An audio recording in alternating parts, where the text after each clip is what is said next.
What's up, everybody? Welcome to Narco Cop MMA, and this is the Lambo Plays podcast, episode 83.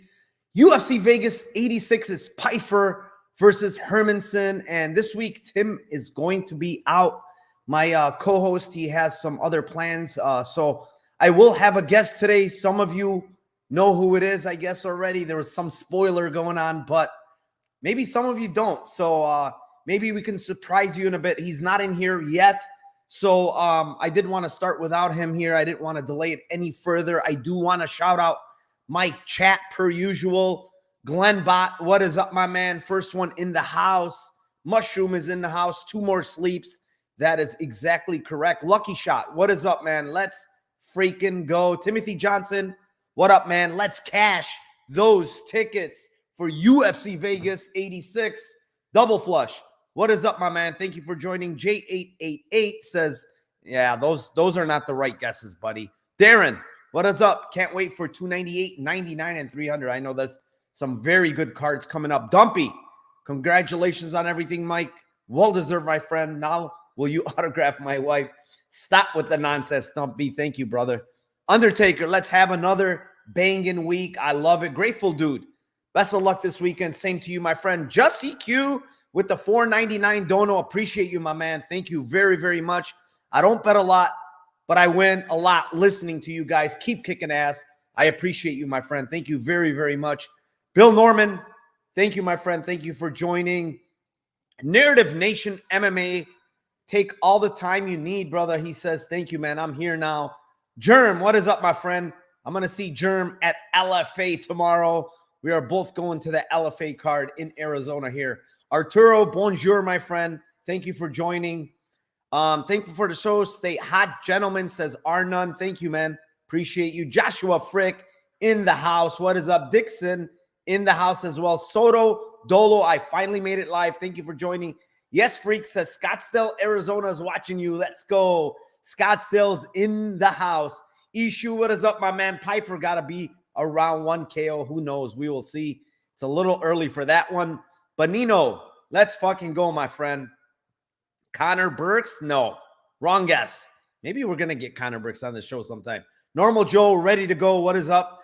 DA says, let's go, Narco. Thank you, my man. Let's eat. Says, there will be blood. Jared Steege says, Lambo Plays. Let's go. And with that being said, we went through all the comments in the chat. 77 of you in here. Before we move on, hit that like down below. Subscribe to my channel, please. And then once the video is done, hit me up with some comments. Those always help for the algorithm. Appreciate it. All of you always here and supporting my channel. One last thing before we move on. Actually, link is down below for my Discord. If you want to get in there, it's $25 a month. We do live spaces on there. I give out all my plays for regionals, including, you can name it, every single organization. ACA is tomorrow. We got LFA tomorrow. We got some bets there. And, of course, UFC. So we have a lot going on. I will be in Vegas this weekend, so I'm going to go out to Vegas on Saturday morning. I have a busy weekend. Going out for the Super Bowl, going out to some parties. So won't be here this weekend, but man, it's going to be a long grind because we have a lot of cards coming up. Let's see. What else can we talk about before my guest gets in here? We have, how many fights do we have? We have 14 fights on this card, all in the Apex. I have, I believe, like 6 or 7 bets already. Probably gonna make some more here. Thank you, Tom Clark. Appreciate you, my man. Get those likes up, guys. How many likes do we have in there? I might just cancel the show with not enough likes here. What's going on? Plus 700 live bets. Yeah, man. We hit plus 700 live on Charles Johnson last week and absolutely nailed it. So live spaces always popping. Yeah, last week, let's go over last week. Actually, speaking of last week, we had some good bets. I think we hit the plus 1,000 KO1 on Themba. We hit the McCann sub, which was one of our favorite plays at plus 850. That was awesome. Brown KO Also, another good play of mine that I really like, plus 600. And then the Imavov decision at plus 300. I hit 4 of them last week. It was a very, very good week. If it wasn't for that boxing bet, man, we're talking almost 5-figure win last week. But the boxing bet got me. Connor Ben did not show up, to be honest. So Kyrex says, Narco, remember when Darius Flowers came in to chat during fight week? Yeah, I definitely remember that. It was actually Dana White's Contender Series show that I did, and he jumped in the chat and he was telling everybody to bet on him. Lou Betcha completely gone off my Twitter. What do you mean? I don't know. What does that mean? He's still here, I think. There will be less. How many decisions you think are on this card? If I took a guess on how many decisions, 5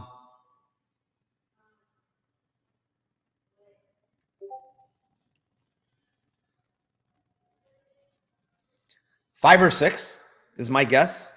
5 or 6 decisions would be my guess on this card.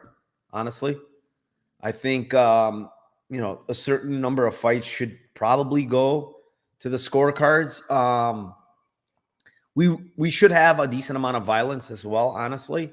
I think if I go over this card and give you guys where I think there could be some good live bets, I think Hyder Emil, Fernie Garcia, it's possibility of a good live bet. Pau Guskov, another fight that I think there could be a good live bet.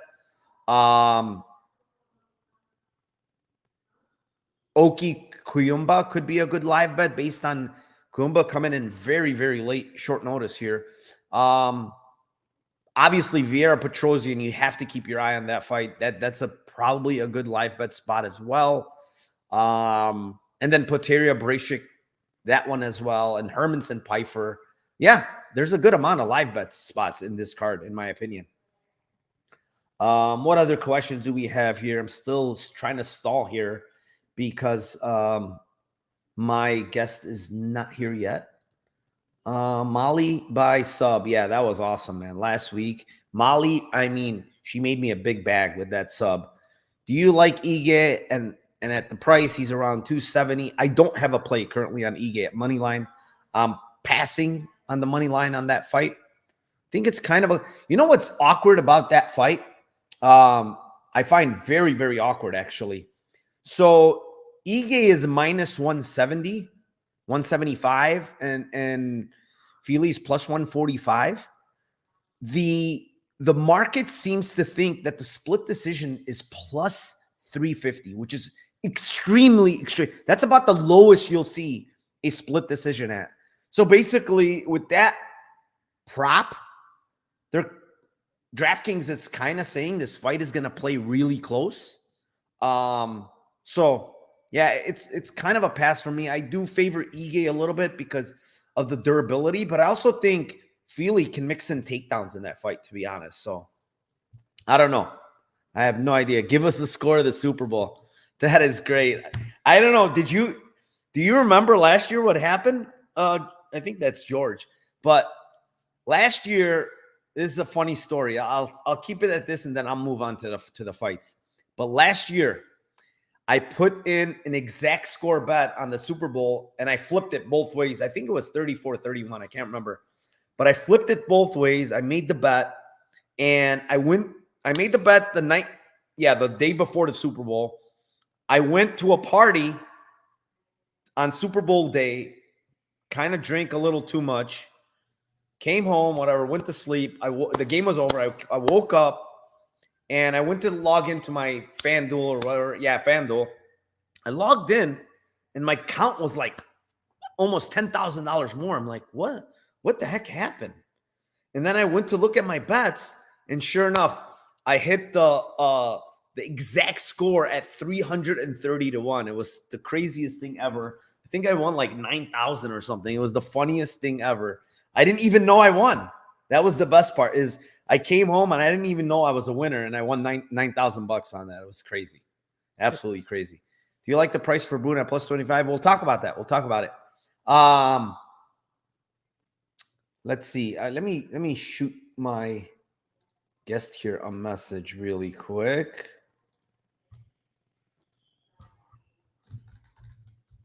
1 second, boys and girls. Let's see here.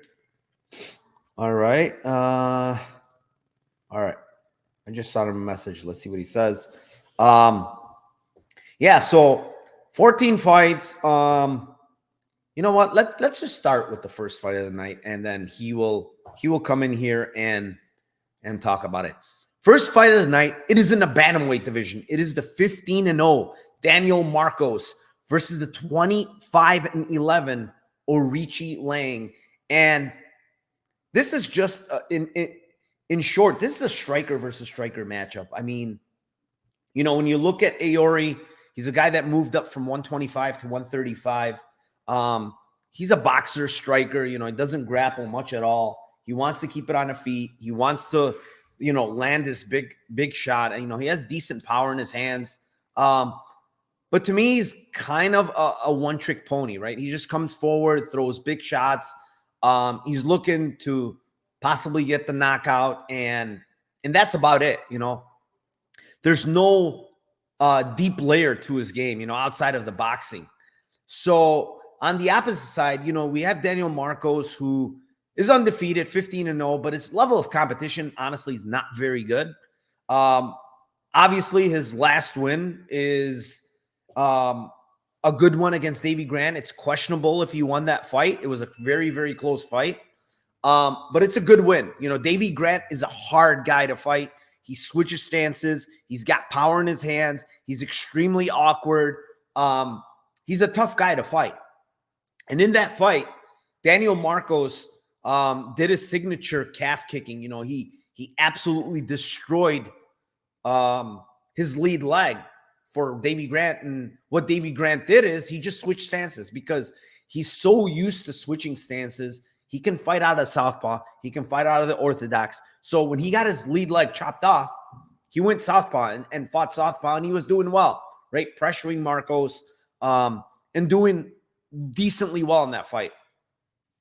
And now, a guy like Orichi Lang, who is an orthodox fighter, he's very heavy on the lead leg because he's a boxer, right? He's throwing 1-2s, big hooks. So boxers, strikers are very heavy on their lead leg. Marcos can take advantage of that. He can absolutely chop off his lead leg. And, when you watch Marcos and in a lot of his fights, we're talking regional, we're talking Dana White's Contender Series, we're talking about Davy Grant fight. He loves the calf kick. And his kicks are not just normal, man. They're destroying other people's legs.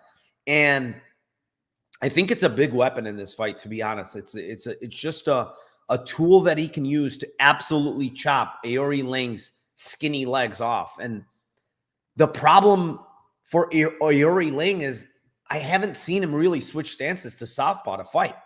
And I don't know if he can. And if he can't, I mean, he's going to be a sitting duck for Marcos. Marcos is the better technical all-around striker here. The problem with Marcos is he doesn't really throw a ton of volume. A lot of kicking, some punching, head kicks, body kicks, stuff like that. But I think this is Marcos' fight to lose, to be honest. Defensively, he's much better. His chin is better. That's the thing with Aori, too. His chin is not very good. The chin is very, very suspect. And I think, it could be exposed here. It could be exposed in the sense that, a head kick might land. I don't think Marcos has like big power in his hands to hurt him, but I think maybe a head kick, something like that. But the calf kick is, I think, the main weapon here. And I think that's where he can expose him.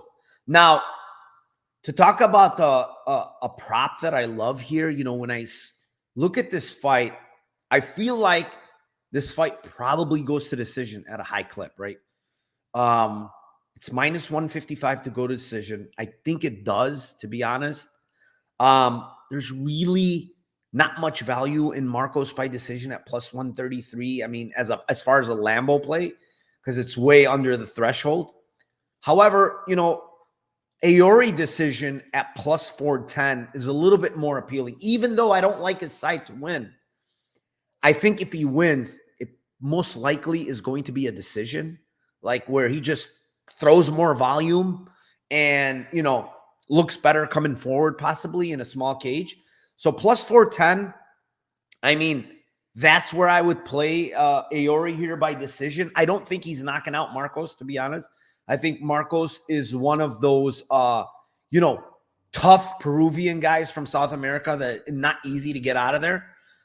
So plus 410 Aori by decision, even though I do like the Marcos side to win in this fight.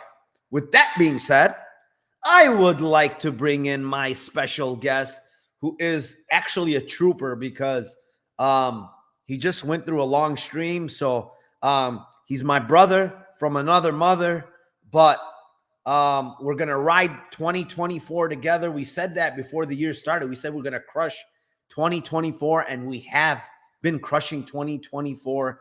Without further ado, what is up, my man, James, Lucrative MMA? How you doing, my man? Are you ready for the Vegas card? Yeah, brother. Thank you for that nice introduction. You're right. We've been smashing 2024.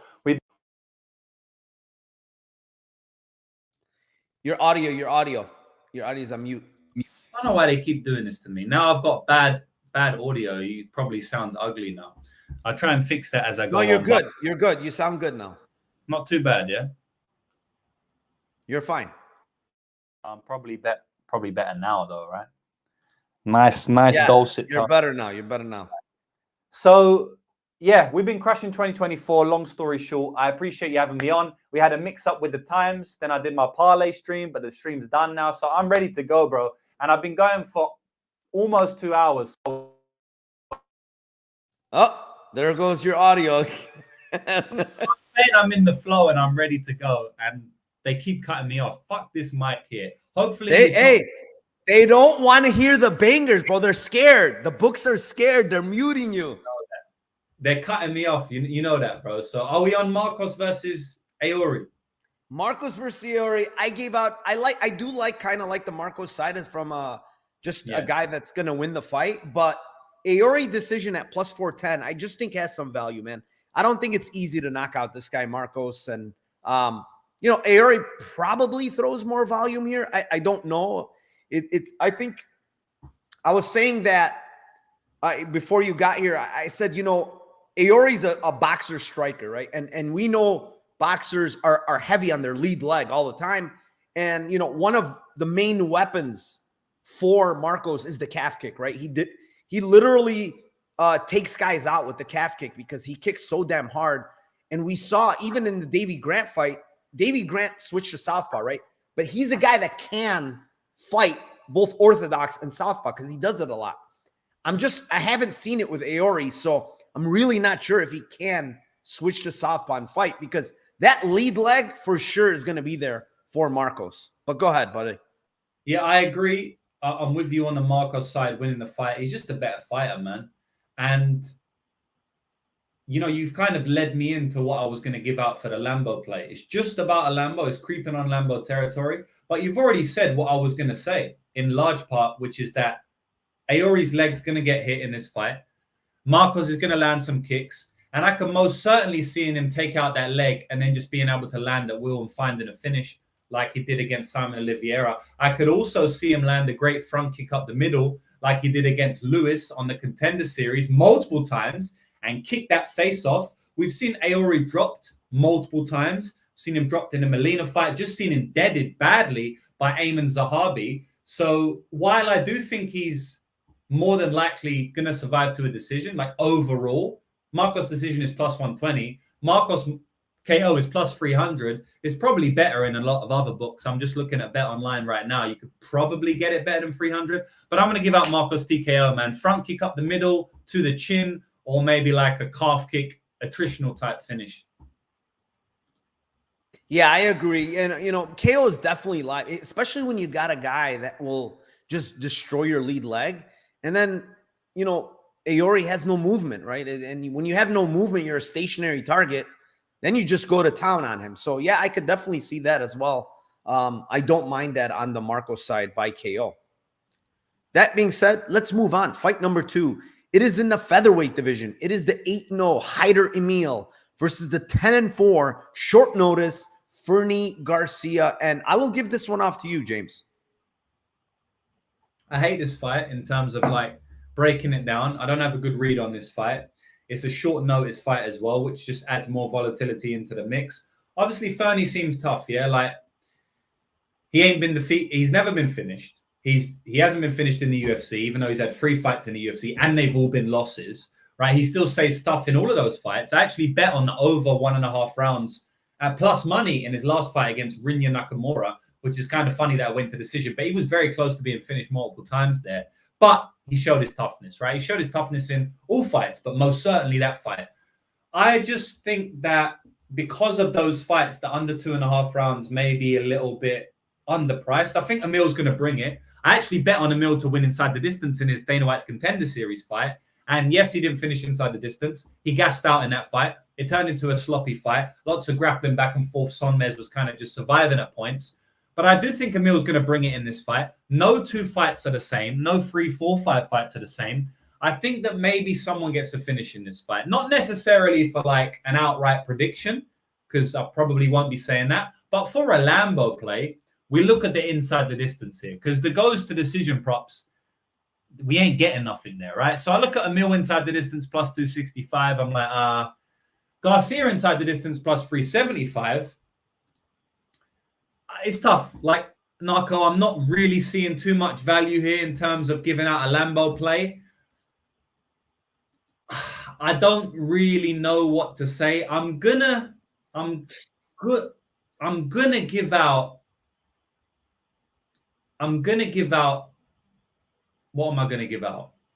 I think there's value on. I've built it up so much. Should I help you out here? I can't cop out now, but all right, I'll tell you what. I like the submissions a lot more than the TKO because the submissions are way higher than the TKO, but I don't really see it. I believe there's probably going to be grappling in this fight. So obviously the submission becomes live when there's grappling instantly, just because they're going to be on the ground. So something can happen. And I don't think the TKO, like I think both guys are really tough. So I feel like you can tough out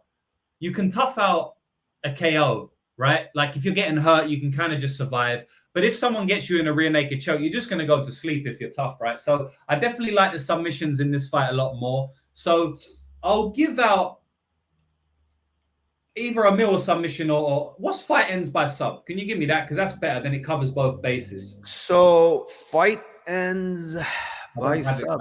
Do they even have one out yet? Yeah. Either fighter to win by sub plus 650.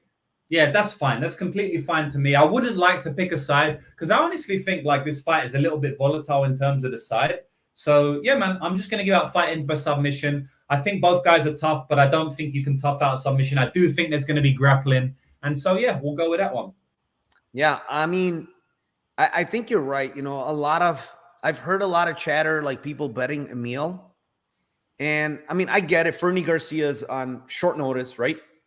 The other thing is he's up a weight class here at 45. You know, this guy is truly not a 45er. He's 5'7". He's not a big guy. I think the problem for him in this fight is probably going to be size and strength a little bit.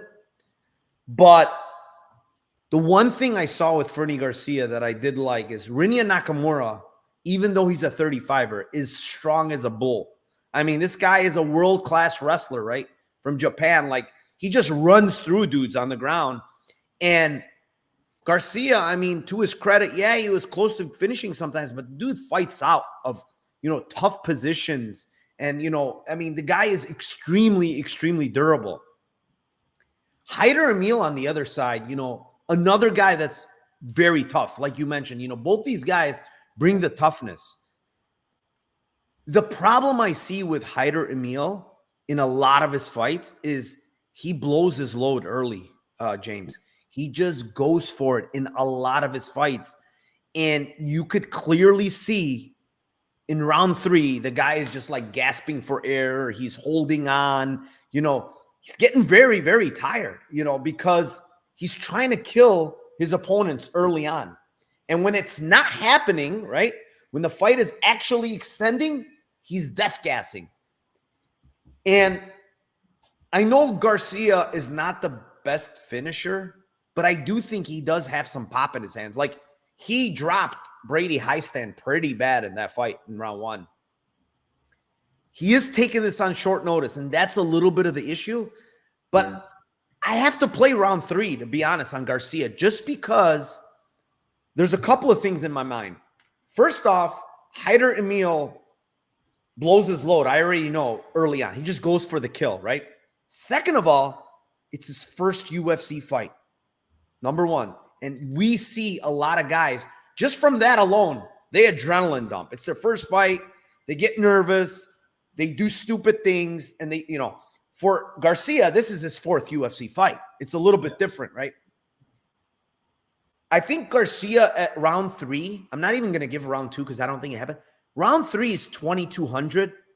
I know he's not a big finisher, but when you got a guy that's going to go as hard as Emil does, and if he doesn't get Garcia out, and we haven't seen anybody get Garcia out so far, what happens when the guy that probably has better cardio, I think Garcia does, comes at you in round 3 and you're death gassed, right? Is he going to finish him? Maybe not.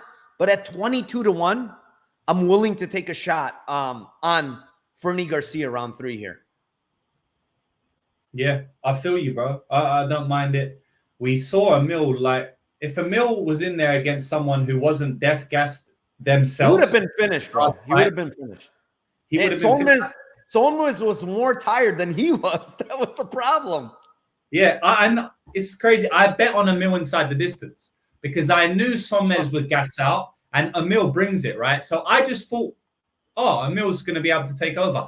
I didn't, and by the way, he did take over. That's why he won the decision, right? Like, he was clearly the fresher fighter, but I just didn't think he'd be that gassed where he couldn't get a finish. Like, Solmaz was there to be finished, but he gassed out so bad that he was also there to be finished. He was just less there to be finished, so he won a decision.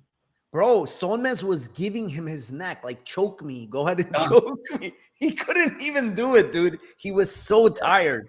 But yeah, there's a couple of things, obviously if Fernie Garcia was on a full camp, I would feel even better with the round 3. He's on a short notice here, up a weight class. It kind of sucks, but it is what it is. That's what I'm going to go with here. There's really not much that I love. I just want to tag on to your one. Like, how much are you getting for the round 3 stuff? Round 3, 22-1. So someone mentioned it, yeah, and I kind of like this one. Garcia sub 3 is 55-1. So I want to just tag on to that one. And like, I've already got fight ends by sub, and you've got Fernie round 3. So we have to combine that and say Fernie sub 3 at 55-1.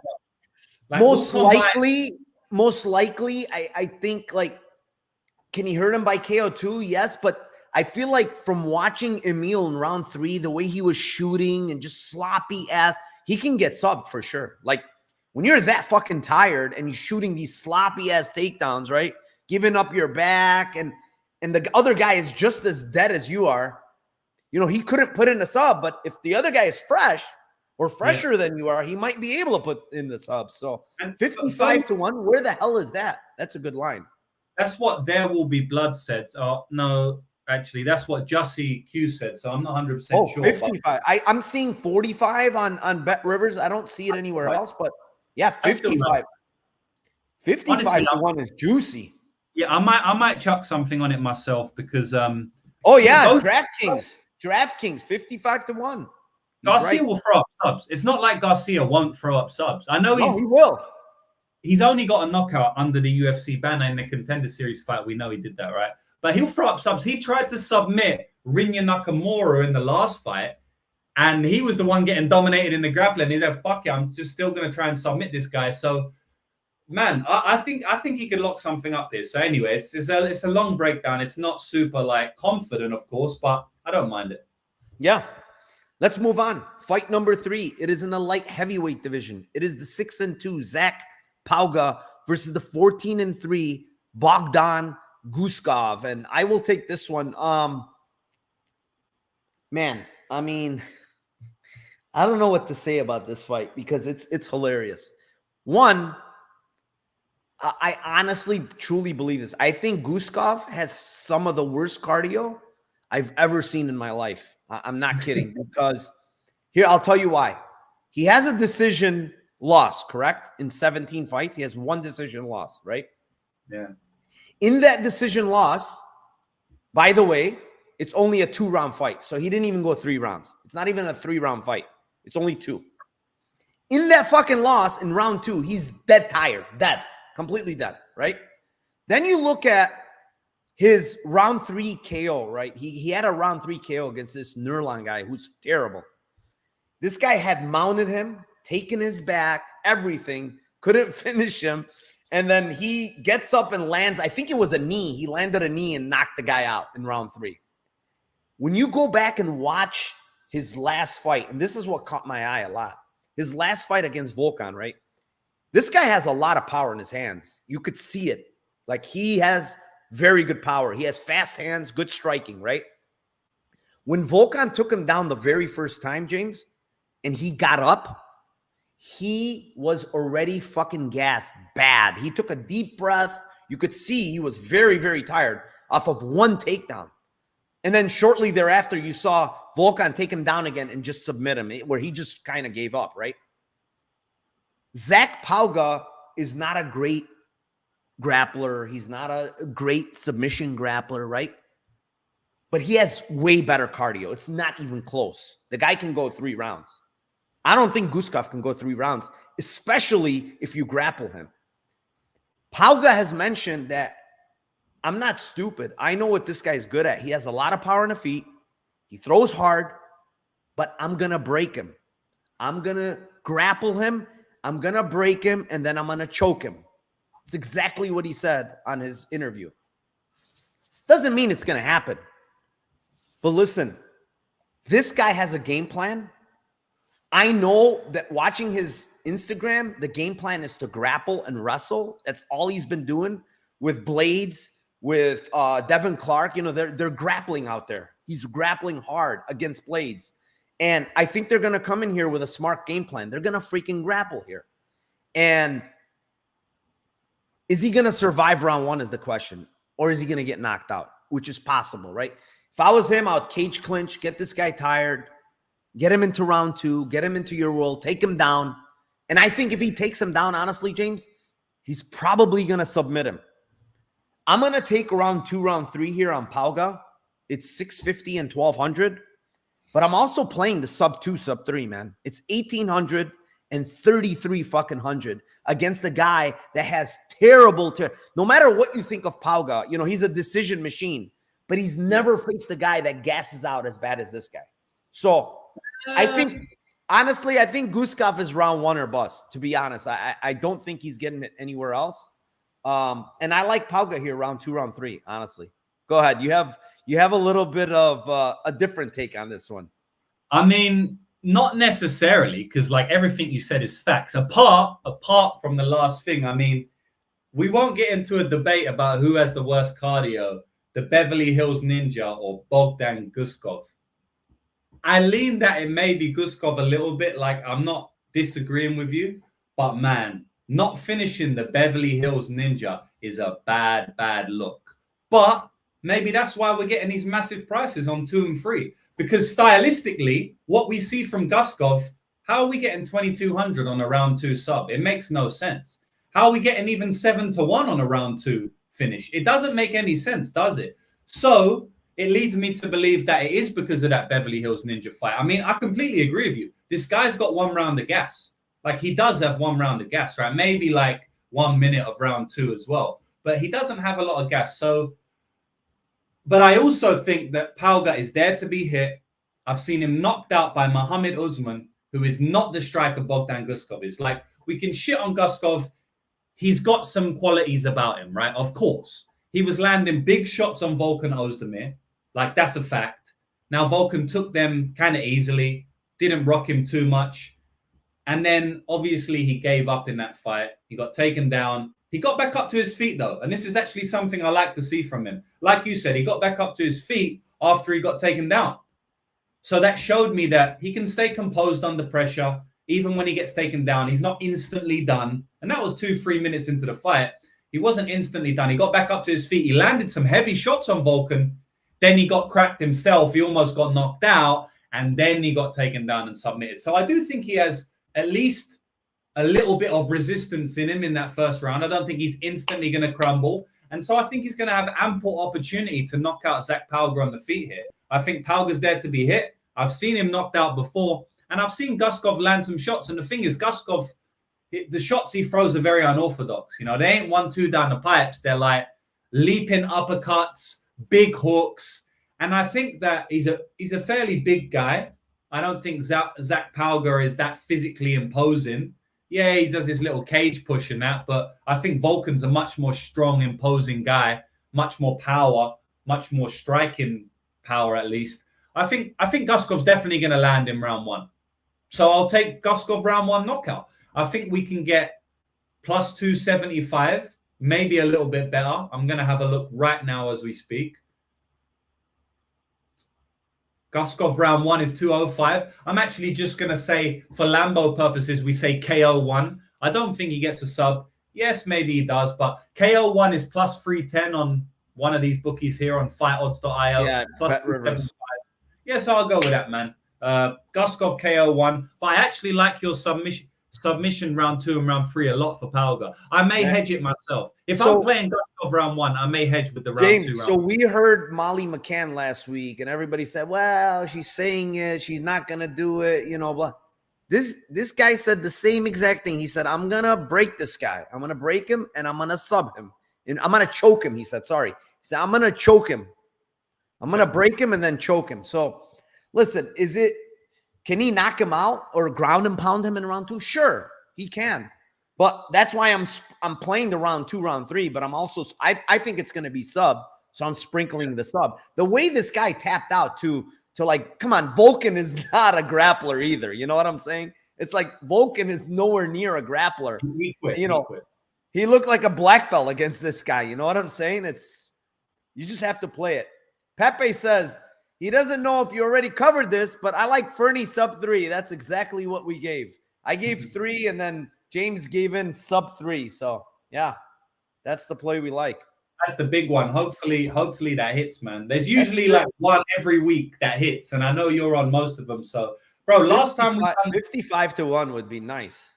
Last time we done this show, we hit a 100 to 1. We I think because we were in a rush, we glossed over that. But this is the reunion, boys. This was the end of the year show. This is definitely a reunion for sure. James last time on the show hit 100 and I think 111 to 1 actually.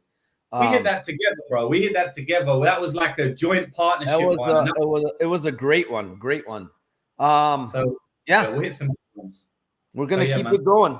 Fight number 4. It is in the welterweight division. It is the 12-3-1 Jeremiah Wells versus the 19-10 Max Griffin.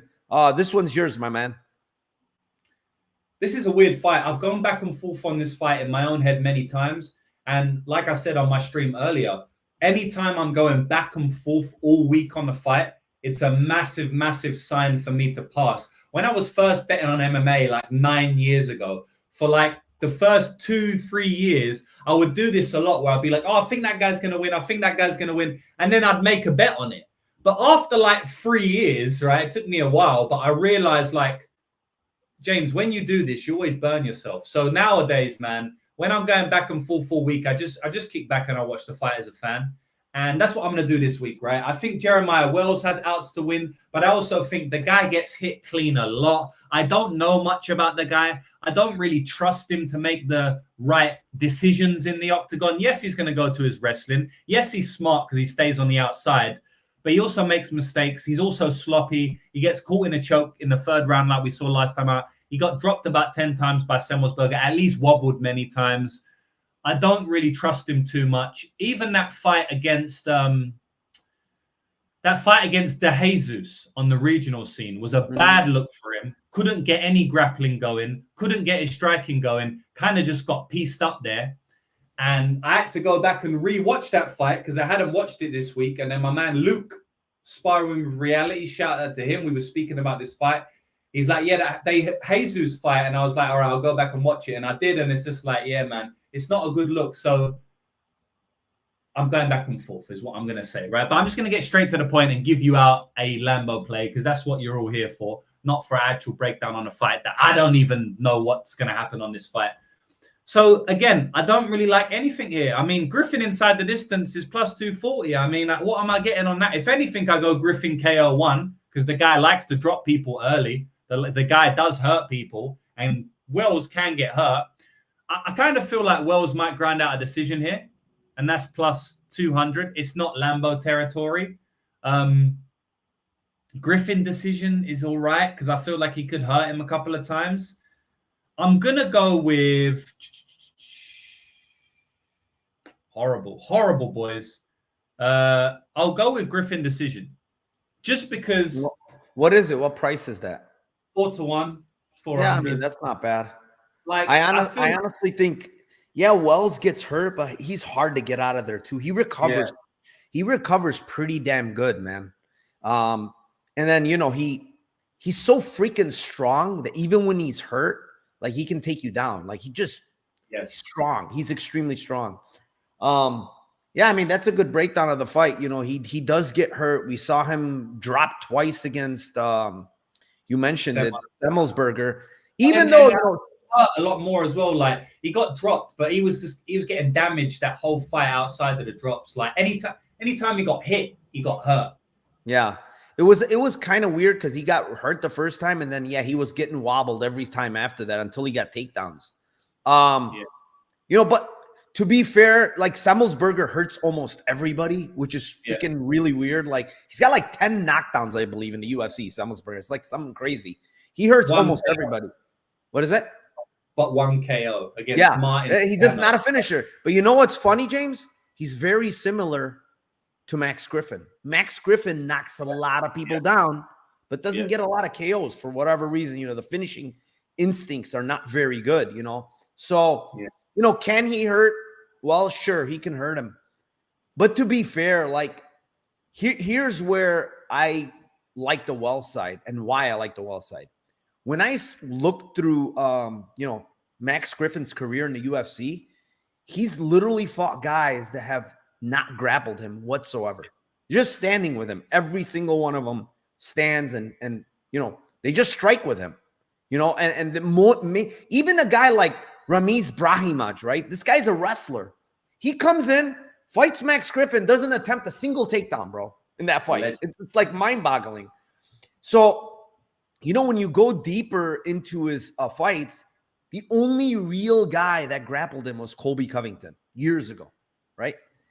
And I mean, it was a terrible look when you watch that fight, like really, really bad. Like, Colby just taking him down, getting to mount, smashing him in the mount, eventually just finished him, right? Colby. And Colby's not a finisher, right? And his jiu-jitsu is not good. I mean, Colby doesn't really have jiu-jitsu. He has wrestling. Yeah. That's the problem I see for Max Griffin here, because if Wells gets him down, dude, this guy is different on top, man.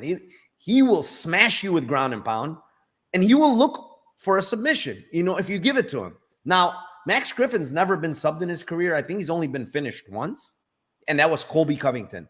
I mean, isn't that like a weird thing? Like, Colby Covington is the only guy to finish this guy, and that was the only real guy that grappled him. Then you look at the fight against Oliveira, Alex Oliveira, who's not a fucking grappler. He's not a good fighter. And you look at round 3, Oliveira takes him down, fucking mounts him in round 3, and just starts smashing him. Obviously, he eventually got out of it and finished the fight. But that's a terrible look. Like, I just feel like Wells is going to go to wrestling here, man. And I think if he gets him down, he's going to pass. He's very, very heavy on top. He's extremely hard to get up from under. We could see over and over, guys cannot get up from when this guy takes you down. So I'm going to go with KO, man. 480. Why is this KO bigger than I think he hits harder than Max Griffin. I'm sorry. Like, this guy can put your lights out with one punch, and he's plus 480. And then the other thing is, Max Griffin's 38 years old. It's not like he's a spring chicken. You know, this guy's older. Both guys are older, but in fighting years, Max Griffin is definitely a lot older than this guy. This guy's been fighting a lot longer, Max Griffin. So I don't know, man.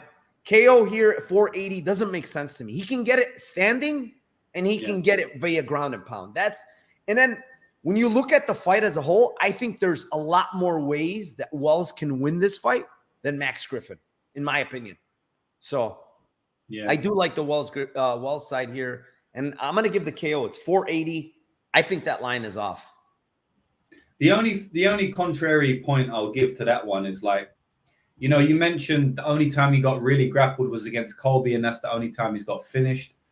But we could say that that wasn't because of the grappling. It was because he was fighting Colby, which is the best fighter that he's fought, and someone who was on the run to the title at that time. So you could kind of look at it and say, you know, it wasn't the wrestling, it was more Colby. I know Colby's not a finisher, but obviously the best fighter that Griffin has fought. So yeah, that's the only thing I'll put out. Like, I'm not sure it was because of the wrestling, but he has shown some deficiency in the grappling defense. I mean, Tim Means got him down a couple of times. I don't know, man. I'm just not seeing this one very... The thing is, if Means can take you down 3 times, I can't fathom that if Wells decides to grapple, he cannot take him down. It just doesn't make sense to me. And guys haven't grappled him. I mean, Pepe is saying that fight was 6 years ago, but Tim Means' fight was like a year ago. When was it? 2 years ago. And that's an old fucking Tim Means at almost 40 years old fighting him. And he took him down 3 different times in that fight. Like, that's a terrible look. Wells can take down anyone. Like, Wells is one of the best. And you know, the thing I love about Wells is that he blends his jiu-jitsu really well with his wrestling. He's the better Pepe. He's a better wrestler than fucking Tim Means is by far, and way more explosive. Yeah, and he's not just a good wrestler. You know, he's not just got takedowns. He's got very good grappling. When he gets on top of you, it's very hard to get up. He's just very athletic as well, and he uses athleticism not only for the takedowns, but also for the grappling. So look, playing Wells KO, you can never, like, that's always a decent play because the guy's got bombs in his hands. He's probably one of the hardest hitters in the entire division, honestly. Like, that guy, what he did to Wally Alves and then caught McGee, those were some brutal knockouts. Like, those were like, you watch them and you, kind of like Nico Price, you watch them and you're like, that's a weird-ass knockout, man. He must have hammers in his fists. So, yeah, man. Anyway, we spent a lot of time on that one, but I don't hate it. At the end of the day, Max Griffin is a good, solid fighter. I'm not knocking the guy. I think he's solid. You know, he fought a close decision against Michael Morales. You know, it is what it is. But Michael Morales, to be honest, for whatever reason, he kind of like drops around to everybody. Like, Jake Matthews fought him close. Fucking the guy in Dana White's Contender Series, Vitenikov, took a round off of him. You know what I'm saying? It's like he's always winning 29-28 for what Fugit took a round off of him. So it's like he's always losing one round for whatever reason, but the guy's a skilled fighter. What is up? John Kelly's in the house. What is up, my man? Thanks for joining. Well, can I say one more thing about this fight? Yeah. Go ahead. Sure. So I like to break down fights in many different ways, right? And stylistics is usually the most important thing, right? Like how they match up stylistically. And I do think Wells has a very good stylistic advantage over most people he fights, because he's good at staying on the outside. He does make a lot of mistakes. We know that. But he's got bombs in his hands and he can take down a lot of people, right? So he's always going to have decent stylistic advantages against most opponents. But at the end of the day, like, what has he really done in MMA, right? Like, almost nothing, right? But Griffin is a UFC veteran for 5 years, 10 years, and he's paid his dues. So would I be surprised if Griffin wins this fight? No, but it ain't really based on stylistics. It's more based on just a UFC veteranship, just someone who's proven the division, experience. He doesn't make mistakes like Wells does. Like I see, I can see this fight playing out many ways, but I just do see that maybe because we're bigging up Wells a bit, but like in my opinion, he's not a fighter to be trusted. Just in general. Yeah, I mean, look at the last fight against Harris. Like, he was cruising, right? Killing Harris, and then he gets choked out in round 3. Like, makes a mistake, gets choked out. Not smart. But I do think like he's like, his striking sucks. Don't get me wrong. Like, it's terrible. But he has a ton of power. But his grappling, man, once he gets you down, like, he is fucking vicious on top, man. He's hard to deal with. And honestly, I was pretty impressed with his cardio against Semmelsberger. Like, getting dropped like that and hurt, you know, that takes a lot out of you. Yet the guy still went the 3 rounds, still grappled, you know, still did all that. So we'll see. It's an interesting fight, honestly. Very interesting one, yeah. Moving on, fight number 5. It is in the light heavyweight division. It is the 14-8 Devin Clark versus the 16-7 Marcin Prachnio. Fucking, I don't know what to do with this fight, James. I really don't. I don't like Clark. I don't like Prachnio. I like neither of these guys. I'm looking at Clark's Instagram, and it's really, he's not really training much. I don't know what's going on, but I mean, Prachnio sucks. Let's be honest. Like, this guy is the bottom of the barrel when it comes to the division. What does he do good? Kick? That's about the only thing he does good is kick. You know, and somehow he survived 3 rounds against Vitor Petrino until he got subbed. Like, it was amazing that he survived all those rounds. And he actually, in round 1, he actually buzzed Petrino somehow. I have no idea how, but he did. I don't like anything here, be honest with you. I like nothing as a Lambo. I like nothing, 0 in this fight. And I don't trust Clark. I don't trust Prachnio. I want nothing to do with this fight. I guess, I don't know, Prachnio wins some kind of crazy decision at plus 380, which I don't even know if that could happen, but that's the one I'm going to give. I don't like anything on this fight. I'll be honest with you. Nothing. All right. Let me take it away. Devin Clark, my boy, he's going to work Marcin Prachnio. This dude is done in the UFC now, man. You said, what does he do right? So he does, or what does he do good? He does his kicks. He's got good kicks, and he has good volume as well, right? So, like, he's got good cardio for an old man. He's got good volume. He always throws out a lot of kicks. But I just don't think that's going to work too much on Devin Clark. Devin Clark's going to crash the space. Devin Clark's very physically imposing. And we saw when Prachnio fought Vitor Petrino, who is also physically imposing, he kind of struggled with that, right? And I'm not saying that Clark is the same as Petrino, right? Obviously, they're very different. Petrino's an athletic specimen, but I do think Clark is physically imposing in there. I do think he's very tough as well. Like, Prachnio's fight margins to win this fight is what? He gets like a dodgy split decision because Clark's kind of just fucking around on the feet. Even on the feet, I think Clark's going to pummel his head off. I think he's going to like hurt him bad. I think Clark's going to get a finish in this fight. I think it's Clark inside the distance. I think it's Clark KO. It could be a submission as well. So I kind of like inside the distance, but I kind of like both. I feel like he can KO him on the feet, and I also feel like he can KO him on the ground. So, yeah, man, that's my prediction for the fight. Yeah, I like the KO. I don't mind it. Like, I think I could see ground and pound. Like, Prachnio, this guy sucks, honestly. Even on the feet. Remember, Prachnio's got a dodgy chin. I know we haven't seen it in a while, but Prachnio ain't got the greatest chin at all. I remember. I'll never fucking forget this, James. I'll never forget this, bro. And I know you remember this shit too, because I'm pretty sure you were on this. Yeah. Fucking Prachnio coming off of 3 straight knockouts, right? Losses, faces fucking Roundtree. Yeah. And everybody and their mothers was playing under 1.5. Roundtree knockout, all this other shit. And that fight went to decision, bro. It was the fucking crazy. And there was 2 times that Roundtree hurt him real bad and just didn't go after him, bro. Yeah. Yeah.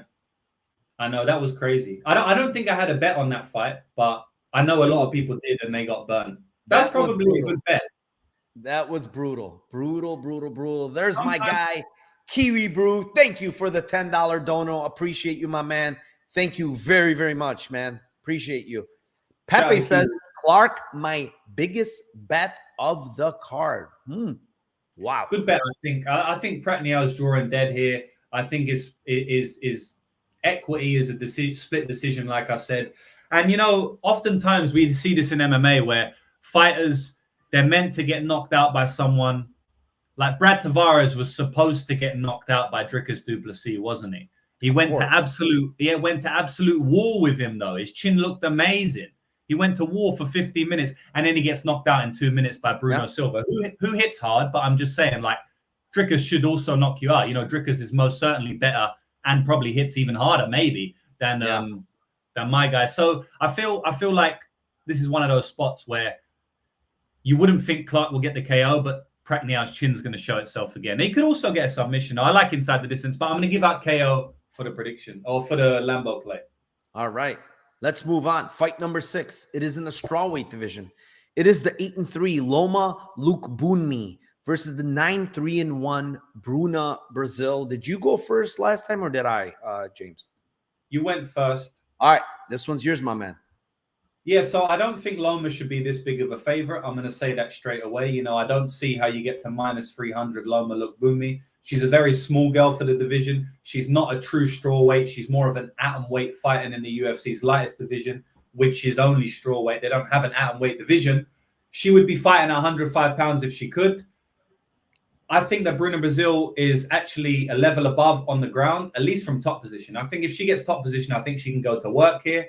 And she's much bigger. And also, Loma likes to stay on the outside and throw these kicks, which is going to give Bruna Brazil a decent matchup for her. Like, Bruna Brazil ain't that bad on the outside.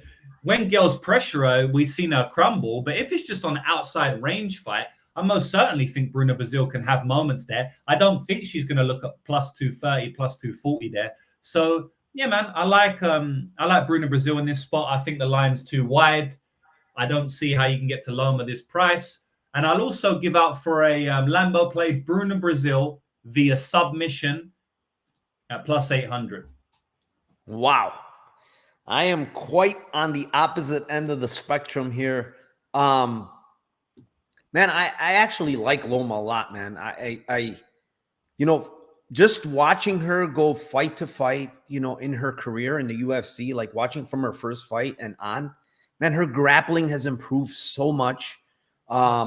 She looks, for a tiny girl, she looks extremely strong in the clinch. Like, she's throwing girls around very often in the clinch, you know, albeit, you know, they're not the best girls, but, you know, like, for instance, like Lupi Godonia's fight, you know, I get it. You know, she worked her in that fight. You know, Lupi took down Loma multiple times. I don't know how many, but she took her down a lot. But, you know, she was kind of holding her own in the clinch there in a good portions of that. And Lupi's pretty strong. Lupi gets a lot of girls down, right? When I watch Bruna Brazil, bro, like, I swear, I'm not lying, I get the most fraudulent vibes from this girl. I really do. I don't like what I see from her, man. She's, you know, she completely crumbled against Denise Gomes. Like, and I know Denise Gomes hits hard, fine. But the way she just crumbled in that fight was not a good look. Then I watched a Shayna Bannon fight in round 1. And this caught my eye too. Like, in round 1, Shayna Bannon is like a karate girl. They're kind of similar, right? Her and Brazil are kind of similar. They're both karate stances. They fight. They're both kind of long. There's a point where I think Bannon throws a kick and then she follows up with punches. And Bruna Brazil, along the fence, turns her back and starts sprinting away, dude. And it's like, this chick has been knocked out or finished 3 times, all via knockout. And I'm telling you right now, it's not a coincidence. I really believe she's a fraud, man, when it comes to that. I think she just, like, gives up or whatever it may be. I don't like her vibes when she gets hit. She has very, very fraudulent vibes when she gets hit. And I do think, you know, even though Loma is not the biggest puncher, she doesn't have, I think, 1 knockout maybe in her career. I'm playing the KO because I feel like this other girl doesn't like getting hit. And I think she's going to get her legs probably blasted by Loma. She's gonna, if they ever clinch, she's gonna eat nasty knees and elbows from Loma, because Loma's extremely good in the clinch. She'll fuck you up in the clinch. And that's her Muay Thai background, right? She's a 9-time Muay Thai world champion. Like, she's really good. And I just don't like the vibes I get from this Brazil chick, man. I really, really don't. It's very, very fraudulent to me. She beat Shayna Bannon, but that girl's not UFC level. She's fucking terrible. And I just think Loma should be, I think it's, honestly, the price is right. I think she's going to probably beat her in every circumstance. Even in the clinch, even if it comes to trying to get a takedown, I think Loma can take her down, to be honest. So I just get a lot of fraudulent vibes from this Brazil chick. And Loma by KO, I know it's not the best price. It's $575. I'm just playing it strictly off the other girl. I just Brazil is just, man, she looks too fraudulent to me. She really does. And she doesn't like getting punched. That's pretty clear here. So yeah, Loma by KO. We're opposite sides here, James. One of us is gonna look like the idiot, possibly me, possibly you, but we'll see. It's interesting fight there. Moving on. Go ahead. Sorry. I do think that she doesn't like getting hit, but don't you think that Loma's style is going to allow her to just kind of just do what she wants on the outside and throws kicks and exchange kicks? Maybe Loma pushes the clinch, but Loma likes to skirt on the outside as well. Yeah, but it's obviously in the apex, so there's less skirting, less stuff. But the thing is, even if it stays on the outside, the kicks from Loma are way nastier, bro. Like we saw, she gave what's that one chick's name? Dixon, or what was her name?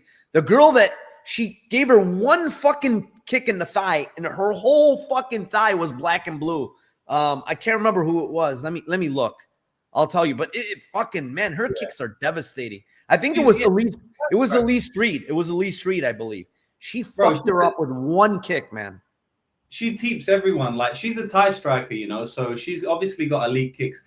I love to see a full Thai fighter in MMA because there's hardly any Thai fighters in MMA. I think Loma Lookboonmee was the first Thai fighter in the UFC. And like when I talk about Thai, I think she was the first Thailand fighter anyway. And also the first pure Muay Thai style. Because that's the first martial art I did. Well, boxing was the first one, but Muay Thai was the first one that I actually fought properly, I actually competed in. So I love a Muay Thai striker, and we get none of them in the UFC. So I like Loma more than most people. I just feel like in this fight, I don't know, man. I just like the stylistics a little bit for Bruna Brazil. And also, Loma has recently left her camp, which is just adding more Canada. Which is, I don't know, that's not a great look. Like, it's completely new for her. I was listening to James Lynch speak about it. And I don't know, man, at plus 235, like, how wrong can I be? It's weird because Loma went to, like, Fight Ready for a little. Then she went to MMA Lab for a little.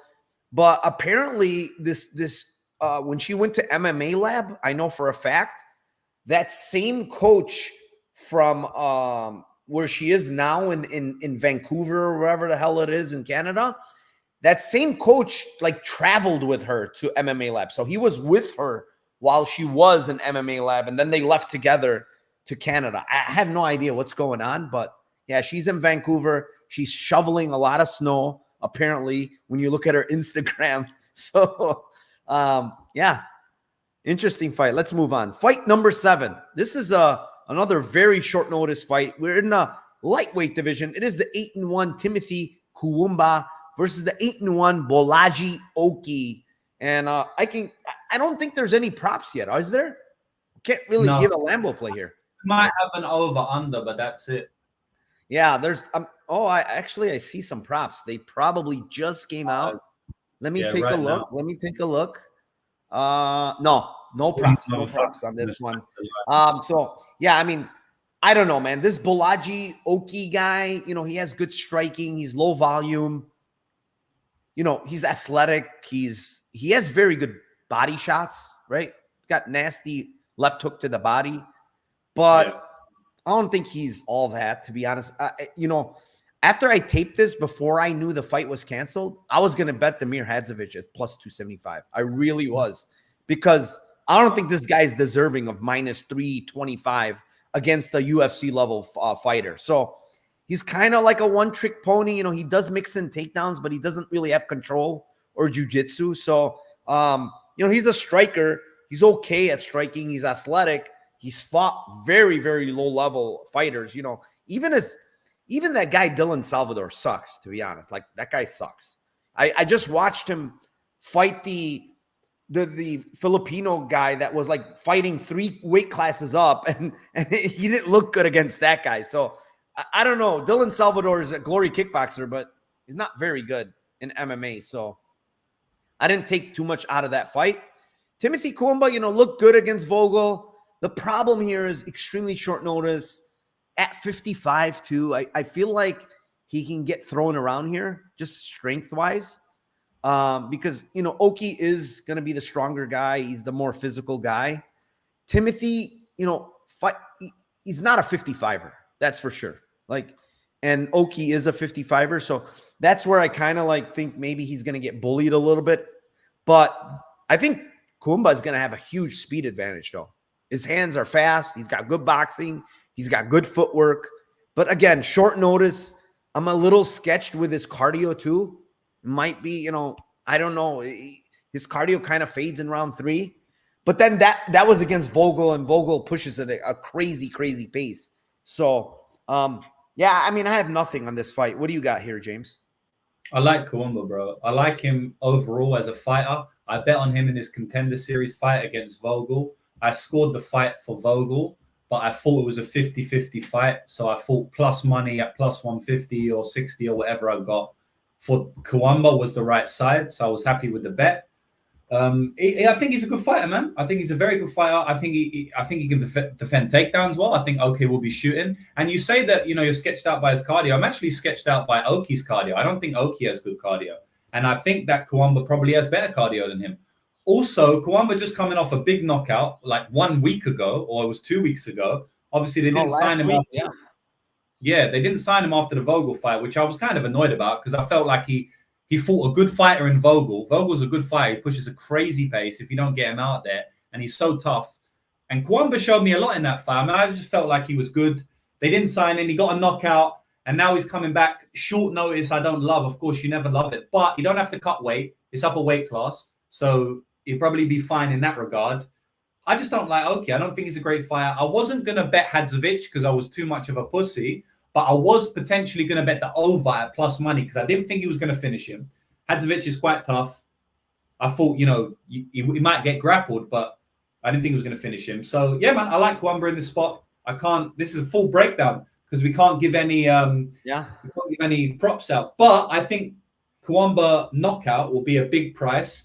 And that's a Lambo parlay for you, a Lambo play for you, because I know it's going to be above 3-1. His money line is 170. Yeah. I think it's going to be way over 3-1. Yeah. It's going to be like 550 or something. So Kawamba knockout is my Lambo play, which isn't available, but you're getting one already. So, yeah, I like it. Right. I'm not saying I'm picking it outright, but, yeah, I think Kawamba's going to get the job done anyway, either or. And he's a good underdog. He's a big underdog, so you can just bet that. Like he's a good fighter. I like how he stuffs takedowns. He's quick. He's got good footwork. He's got good boxing. He's very fast hands. I mean, his hands are fucking super fast. So I like the guy. I just hate that it's short notice and up a weight class. You know, that's the only thing that got me hesitant. Because if this was his rightful weight class, I would have bet him for sure. Because I don't like Oki at all. To be honest, I don't. Yeah. I'm not too happy with what I saw on tape. Like I was gonna bet Hadzovic at plus 275. So, I think you have to bet Kawamba, man. Like I never like to talk someone onto a bet too much. Like, but because you know if it loses, I want to get blamed. But if you bet Hadzovic, I'm not gonna blame you. That would be on me. You know, like I don't. Bro, if you're betting Hadzovic, you have to bet Kawamba, man. But the price was $1 more. It's 160 compared to 275. You know, a guy on a full camp, you know, UFC veteran, you know, kind of like, you know, there's some things. I also think like Hadzovic could have touched him up on the feet. Kawamba's going to touch him up, bro. Kawamba's going to touch him up on the feet. He's clean, bro. All right. I'll leave it to you, but I think that might be the one. I might look into it some more. Let's see. Maybe you convince me. Look at that. Pepe had 3 units on Hadzovic. Bro, I was gonna put at least 1.5 units on that play. Honestly, I just there's no fucking way 275 was right. There's no way, like because Oki's whole game is mostly striking, and he was gonna strike with Hadzovic most likely. And even if he takes Hadzovic down, he doesn't really have good control, bro. Like this guy doesn't have good control. Hadzovic would have probably got up. He was gonna gas as well, bro. He would have gassed. Yeah, I mean it fucked it up because I literally taped it. I was looking at the lines, and then I saw someone sent me a message like, hey, fight's canceled. I'm like, what? Why are you saying fight's canceled? I don't see it anywhere. And then sure enough, like 20 minutes later, fight's canceled. I'm like, what the fuck? Anyways, let's move on here. Fight number 8. It is in the welterweight division. It is the 16-5 Trevin Giles versus the 17-6 Carlos Prates. And this one's yours. Yeah, so I think that Prates is going to get it done. It's not a hot take. Trevin Giles is a fade for me. But I said Charles Johnson was a fade for me. And he won last week. So just because they're a fade doesn't mean that they're going to lose. But, I think that Trevin Giles is fighting someone who's just a bad stylistic matchup for him because Prates is a very pinpoint striker. I think he's definitely going to land here. I don't really see a world in which he doesn't land straight shots. I don't see a world in which he's a big guy as well, man. Like Prates is quite big. He's quite imposing. I think he's going to land shots here. Like I don't need to give a long breakdown. Trevin Giles obviously could veteran lesson him. He's UFC jitters, but like we're not getting a 7-0 guy making their UFC debut or a 6-1 guy like Tom Nolan, right? Who obviously shit the bed against Nicholas Motta. We ain't getting that here. Prates is a seasoned guy. He's got the same amount of fights as Trevin Giles, and he's lost many times, so he knows what it's like to lose. Now he's on a win streak. He's just been signed to the UFC. I feel like we're getting a seasoned guy coming in. I don't think we're getting this hot young prospect who is going to shit the bed on his debut. So I feel like Prates is the much better striker, the much cleaner striker. I think he's got a durability edge. And I think Trevin Giles at this point, I mean, he's been fighting for many, many, many years, man. The mileage on his clock is very high. He's a police officer. Like, I don't know if he's stopped that job now or if he's on that job. He's retired. He's retired a year and a half ago. He's like you, bro. But he's like you. He's retired to pursue MMA, making money off MMA. I think we're going to make money off betting against him in this spot. So I like Prates KO. It's square. Everyone's on it. Every single person in the chat's on it, apparently. Everyone in my chat was on it. It doesn't matter. I'm on it as well. I like Prates KO. Except me. Except me. All right, let me hear it. So I have a hot take for this one, James, if you're ready for this one. Yeah, so I'm ready. Here's my hot take.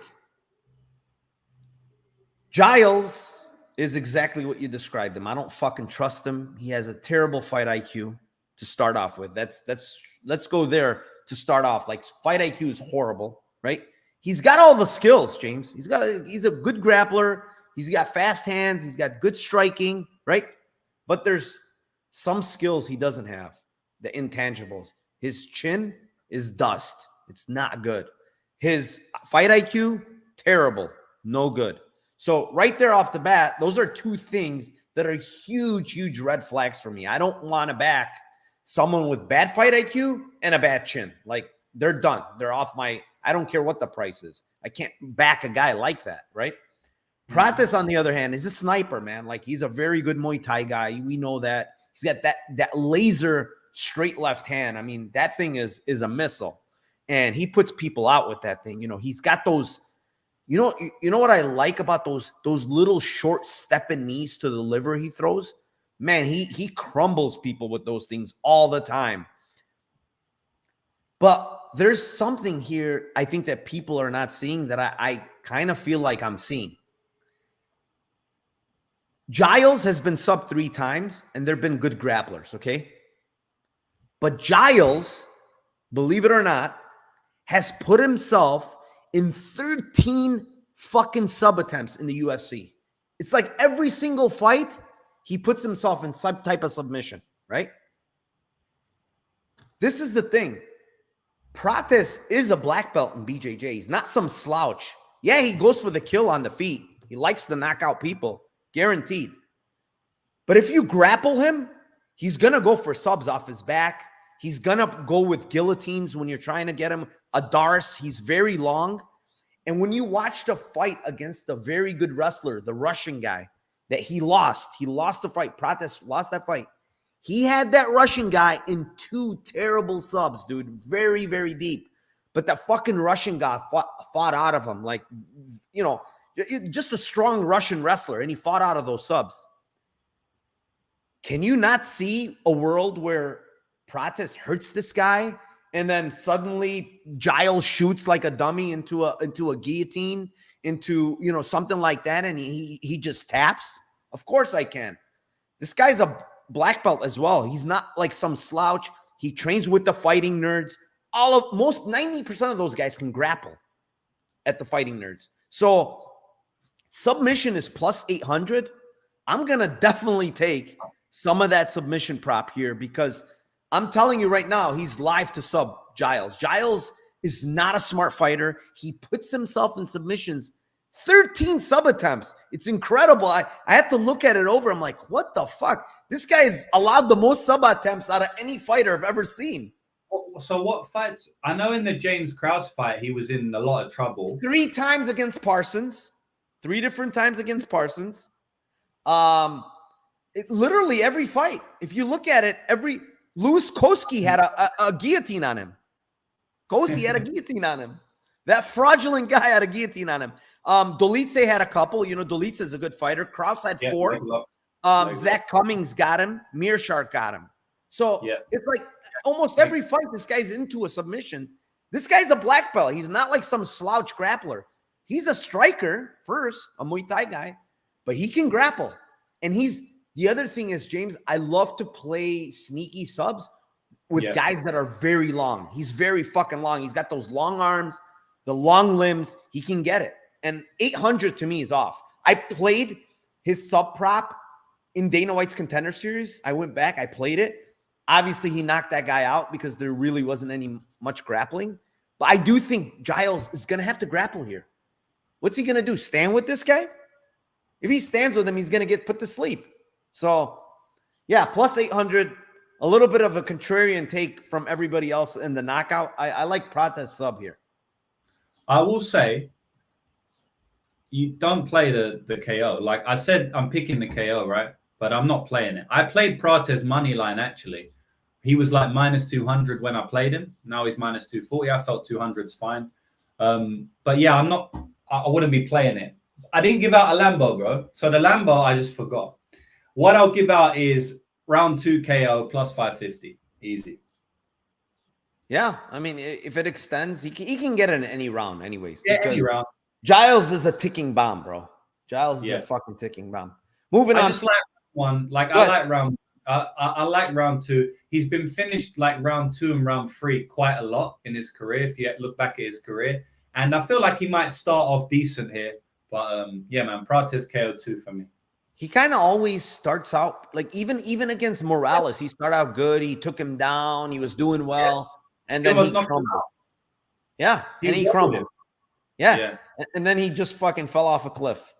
Even in the Drinkers fight. In the Drinkers fight, he was having some success early.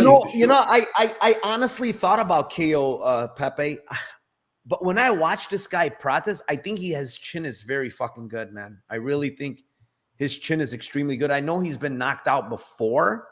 I want to say he's been knocked out a couple of times, right? Yeah, twice.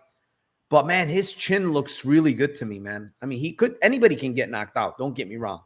But like, I feel like Giles is, I don't know, man. The guy is just not very smart. I feel like if he hurts Prates, he'll probably shoot for a takedown. I don't know. You never know with this guy. Who the fuck knows? Officer Giles is, he's on probation, bro. I'm not betting him anymore. Moving on, fight number 9. It is in the middleweight division. It is the 9-2 Rodolfo Vieira versus the 8-2 Armen Petrosyan.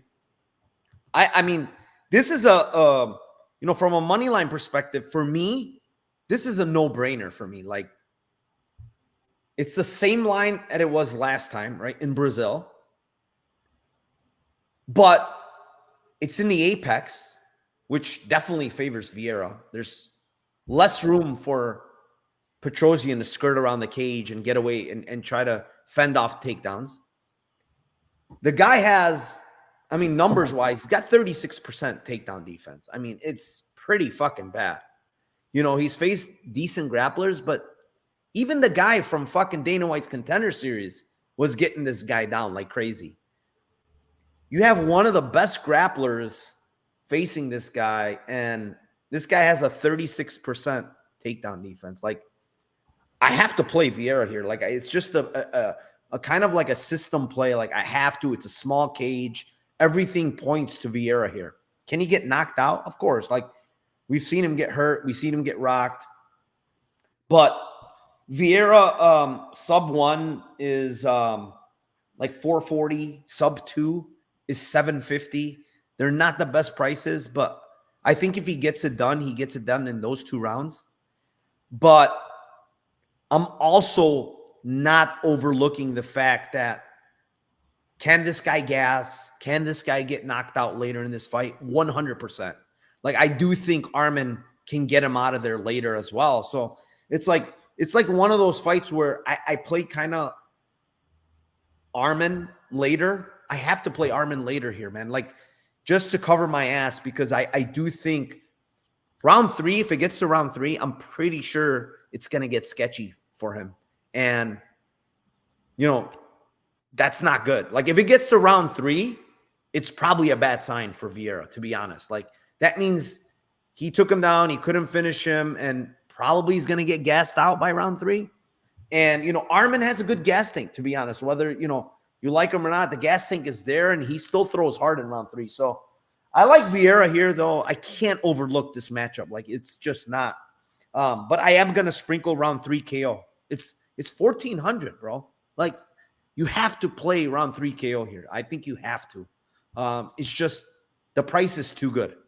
What do you have here, James? Yeah, I feel you. Like, it's an easy fight to break down, right? Very binary fight, which means it's just easy in general. Everyone's going to have a similar take on it. Whether you go with Petrosian or Vieira, everyone's going to break it down very similarly because it's easy, right? One fighter is going to try and take down, other fighter is going to try and stop the takedowns and knock him out on the feet. So I like Vieira overall in the fight. I think Vieira's the side. Like, I bet him last time, fight got cancelled. Arman Petrosian's team came out and said they got poisoned. Maybe something was lost in translation because they're, from a different country, whatever. I don't know, but that was a weird thing there. But it's 3 months later. I'm sure he's not sick anymore. He wouldn't be taking this fight. I'm picking the same guy. I'm betting on the same guy as I bet on last time. I think Vieira is going to be able to get takedowns here. He's very, very slick at jiu-jitsu. I think that his jiu-jitsu is some of the best in the division. He probably will be able to... I don't know if he's going to be able to get a submission. The Lambo play I'm going to give out is a little bit sneaky. I know you probably don't like it based on what you said, but Vieira by decision is plus 500. Now, he's never won a decision before, but he has been on his way to winning a decision, and that was against Stoltzfus, but he got the submission in round 3. He still got the submission in round 3 there, so I feel like the cardio problems may be a little bit overblown. Also, Arman Petrosian doesn't really push that much of a pace.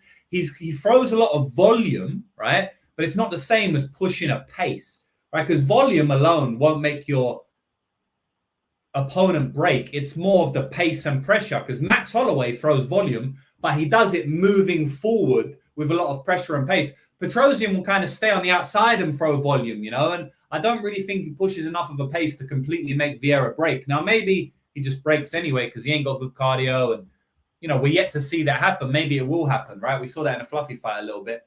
I do think, though, that if he doesn't get a submission, he still can get control time. He still can win rounds via control time. So even if he's tired in round 3, he was very tough against Curtis in round 3 and round 2. I don't think like Petrosian's this crazy finisher. I actually think Chris Curtis is a better finisher than Petrosian, and he couldn't get him out of there. Dig into the body, heavy shots. He's very, very tough. So I think even if he gasses out in round 3, he could have done enough in round 2 to get him the decision win. And I also think he can get a takedown in round 3 and get a 30-27. And I also think get a sub as well. So I like Vieira, but the Lambo play is Vieira via decision plus 500. I think is a decent price. Yeah, I don't mind that either. Like, I could see a world where just getting his back and just holding him there, and this guy's defend. I mean, the one thing with Petrosian is he does defend well. I have to say that. Like, he had his back taken by Bahayo. He got out of those positions pretty fine. I think against Rodriguez, he was in a sub attempt, right, where it looked pretty nasty, but he got out of it. Like, I think he knows what he's doing when he's defending subs. But I also think, like, this is the most dangerous guy he's facing, too, when it comes to submission grappling. So, yeah. I mean, I don't hate it. Plus 500, how could you hate it, Moving on. Fight number 10. It is in the lightweight division. It is the 21-19 Michael Johnson versus 12-6-1 Darius Flowers. What do you have for us here? This is a horrible fight, bro. I hate this fight. it's hard to trust Johnson. But what has Flowers done in the sport? Absolutely nothing. You can't trust Flowers either. I guess one I gave out on my stream, and I'm going to give it out right now. Flowers KO round 1 is plus 450. Obviously, it could come in round 2. We also spoke about round 2, me and JB, Line Mover, because Johnson's one of those guys where he could be winning easily in round 1 and get knocked out in round 2. It's happened to him many, many times. Josh Emmett fight, knocked out in round 3, was close to winning the decision there. Thiago Moises fight, round 1 easy, and one round 1 easy, and then he gets heel hooked. Obviously, Flowers, maybe has some equity in round 2, but this fight's a weird fight, man. Flowers is moving down again to 155. He's fought up at... Flowers has fought at 198 pounds in boxing. Then he moved down for the MMA to 185. Then he moved down again to 170. Now my guy is moving down to 155. I need to see the weigh-in for this one. But even if I see the weigh-in, it ain't going to change my opinion too much because my opinion is pass. But for the sake of the Lambo play, I'm going to give out Flowers KO 1. He obviously hits hard. Johnson does get hit. Johnson just got knocked out brutally. He could definitely get knocked out again. I don't mind what Fubu's saying there, MJ sub round 2 and round 3, because Flowers always gets subbed in round 2 and round 3. So that's kind of like a system play right there. But yeah, man, Flowers KO 1, I'll take it. Hopefully you take MJ sub round 2 or round 3, because that would be like my second Lambo play. But yeah, that's what I got. Nah, I can't, man. Coming off a brutal KO at 39 years old, I can't do it anymore, man. Like this guy, that was one of the most brutal. Like your legs are stiff. It's very similar to the Emmett one. They looked almost identical. But the difference is this is at 38, 39 years old. Like you're getting knocked out cold against a fucking grappler. Ferreira's a grappler. He's not like a fucking big punch guy and just absolutely flatlined MJ with one punch. I mean, Flowers hasn't done anything in the sport. You're absolutely right. But he has a shit ton of power. He's knocking dudes out cold at 85. And he even said it in his thing. He's like, yeah, people were talking about all those fights that I fought at 85 and 90.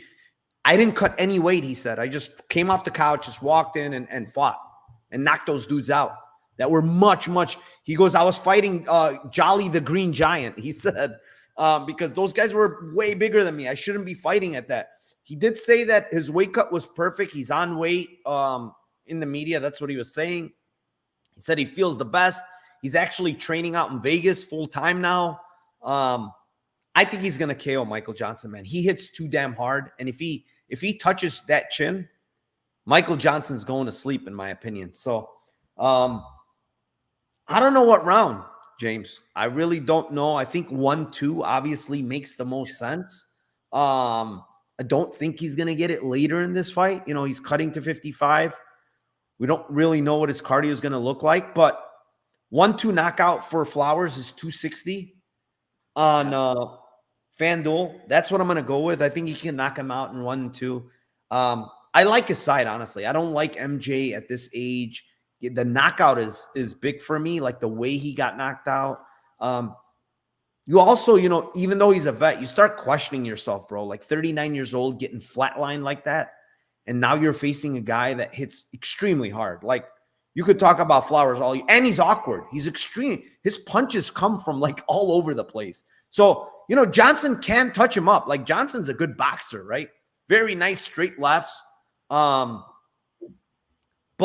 I also think Flowers' chin is way better at this point in their career. So, yeah, I think KO 1-2 plus 260 is what I'm going to give. Not the best play, but I do think he's going to knock him out. Yeah. Moving on, fight number 11. We're in the middleweight division. This is the 20-8 Brad Tavares versus the 14-5 Gregory Rodriguez. And I'll kick this one off. I mean, I've done this so many times, James, and I've been burned so many fucking times. Last time out, he talked about it all. I'm going to grapple. And he did exactly that. Listen, the guy did what he said he was going to do. He said, I'm going to go back to my roots, go look at who I'm training with. I'm going to grapple. I'm going to do what I'm best at, and I'm going to break people and submit them or whatever, right? He did that. But too bad Tulian couldn't survive like 2 elbows, you know? Like he just boom, boom, and Tulian was out. I mean, how could you not play plus 1,000 submission here? Like I get Brad Tavares has very, very good takedown defense, right? He does. He absolutely does. But this is in the Apex. He can get a takedown. I think he can actually maybe even get a club and sub.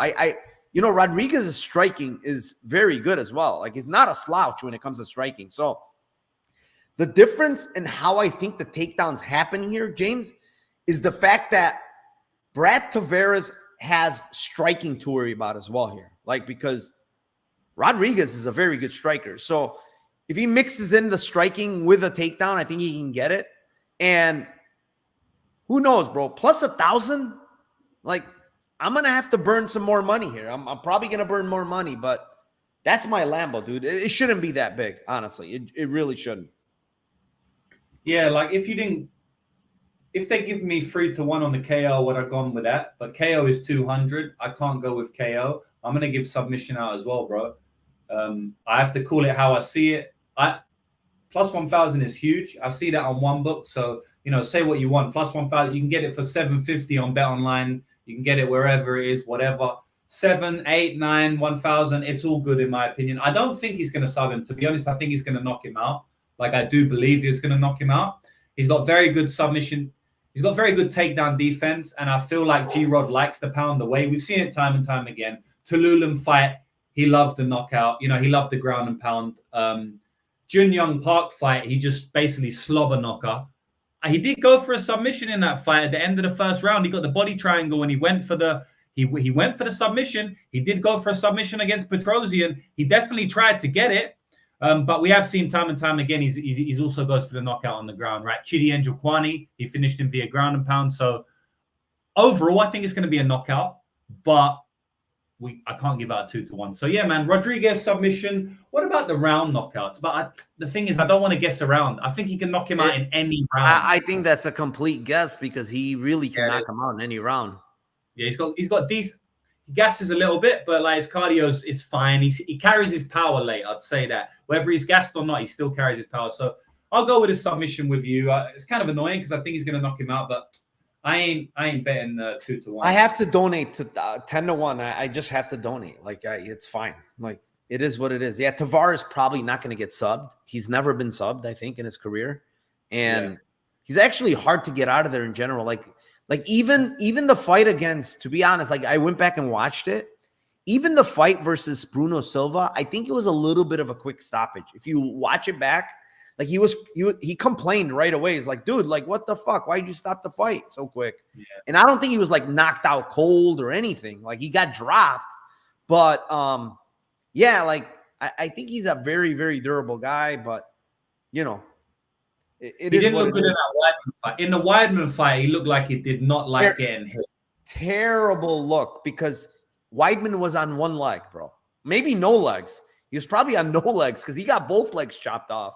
And it didn't look very good in that fight. I mean, at the end of the day, Tavares is not young either, right? Like he's 36 years old. It's not that old, but yeah, I mean, who knows? I got to play sub. I mean, plus 1,000, like whatever, it probably loses, but Tavares is weird because he's tough, but like he's been finished a lot, man. Like in his losses, he's been finished in most of his losses.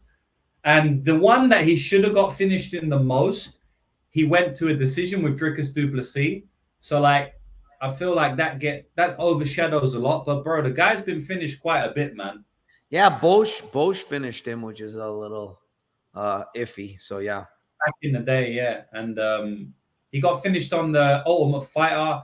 He got finished by Edmund Shabazian in round 1. Yeah. He got finished by Bruno Silva. He's been finished. Oh, I forgot the Ultimate Fighter one. Court McGee finished him. Yeah. Yeah. So I don't know. It's been a while, but yeah. Yeah. I also think G-Rod can get knocked out because his chin is horrific. So what's Tavares KO? I'm just wondering, like, Tavares KO is 400. It's not good. That's not good, man. 500 only. No good. Yeah, I see 400. But like RoboCop has a terrible chin, so that's just something I want to sprinkle in. Yeah. I'm debating playing the under. I'm debating playing the under. I don't know. Here's the thing. Here's the thing, James. Weidman has a terrible chin too, bro. He couldn't do. He Yeah, couldn't. He was on no legs, bro, and he couldn't knock him out. Like, I don't know. This guy, pillow hands. I'm gonna call him pillow hands. He throws. Yeah. You know what's crazy? It's like he throws pretty damn hard in his punches. Like he puts a lot into him. Looks like it. So I don't know what it is. Maybe he doesn't have big knuckles. I have no idea. Big fists. Moving on. Fight number 12. It is in the it's in the middleweight division. It is the 20-5 Ihor Potieria versus the 17-5 Robert Brisic. Is it you? Yeah, it's you. I hoped it wasn't me because I hate this fight, man. I don't know, bro. I really don't know. I don't rate either of these guys. I will never forgive Ihor Potieria or the referee for not cashing my Potieria KO round 2, 16-1 last time against Bellato. It's probably the best bet that I've ever placed that didn't hit.